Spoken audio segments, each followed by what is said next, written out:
نبی پاک علیہ السلام نے فرمایا ہر عالم کے پاس نہ بیٹھنا،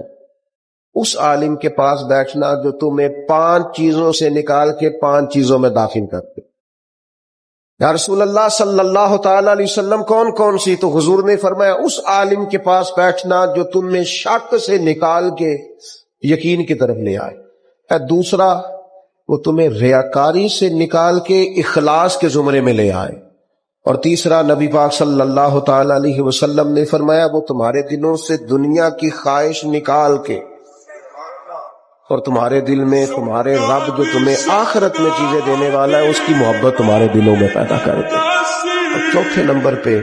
نبی پاک علیہ السلام نے فرمایا اس شخص کے اس عالم کے پاس بیٹھو جو تمہیں تکبر سے نکال کے عاجزی کی طرف لے جائے،